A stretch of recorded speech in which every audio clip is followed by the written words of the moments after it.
We're now seeing billion-dollar companies built with 30 people or less at a rapid clip. And 2 years ago, we wrote an article called The Three-Person Unicorn, which we predicted this would happen. And sure enough, 2 years later, here we are. We've got companies like Currier doing about 100 million in ARR with just 30 people. Companies like 11 Labs doing about 90 million of ARR with 50 people. You've got companies like Mercor doing about 50 million with like 30 people. And then you've got companies like Lovable, which in just 2 months, with 15 people, has gone to 10 million of ARR. So we're seeing this. It's not the future. It's happening now. The numbers are in. We see what's happening with these small companies growing incredibly quickly. And it's happening much more often than we saw 10 years ago when we had maybe Instagram and WhatsApp and Groupon. Some very narrow types of businesses could grow at this speed, but now lots of different types of companies are going to grow at this speed. So these are teams that can fit in a conference room. So if you're a founder, we're going to tell you how to do it.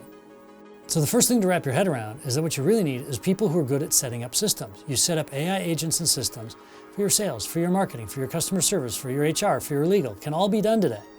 So you set these systems up and they're like spinning plates. You just got to get them spinning and then you go back and check on them periodically to make sure they don't fall and break. All right, so the old rules of team size and how much you can accomplish are gone. And so this is the reason why the need for the number of people really shrinks. So the big aha is something called allometric scaling. It's a biological term, but it's really cool. It means that if something gets heavier, it needs to get heavier still to support the weight. And so the same is true in the other direction. If something gets lighter, if you have fewer people in your company, then the systems you need to support the lighter weight of the company gets lighter, so it can get smaller and smaller. And so if you use allometric scaling in building your company small and fast and tight, it can get even smaller and even tighter and even faster.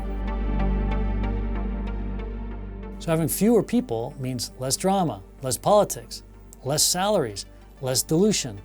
And you only have to bring on people onto your team that are the A+ people that you want. You don't have to sort of fill it in with whoever you can get. If you can have fewer people, then every business operation gets easier and faster and cheaper. But you can't just throw 3 people in a room. These people actually need to be able to run AI systems, wear multiple hats, and perform at a very high level. And we've seen 3 types. The first type you need is the visionary founder, like a Steve Jobs, who can see the opportunity before others do, and who's really driving the product, the person who's the product visionary. The second person you need is the numbers person, the person who thinks in numbers, thinks in metrics, loves spreadsheets. They run the finance, they run the ops, and they love details. They won't let decisions made without data.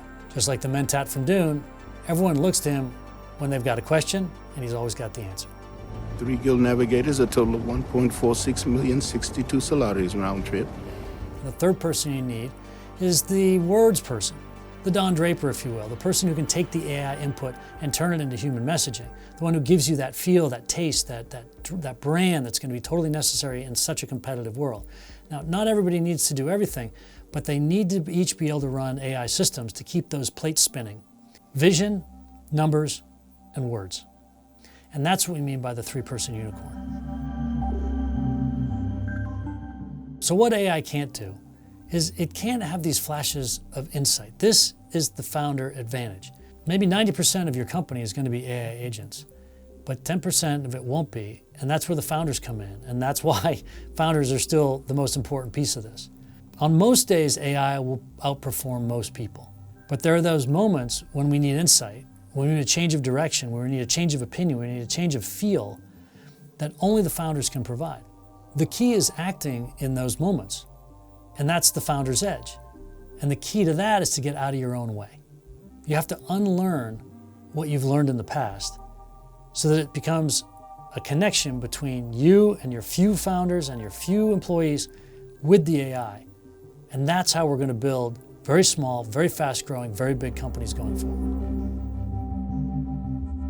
So 2 years ago, we predicted there would be 3-person unicorns, and already we're seeing 15, 10, 30-person companies getting close or past that mark.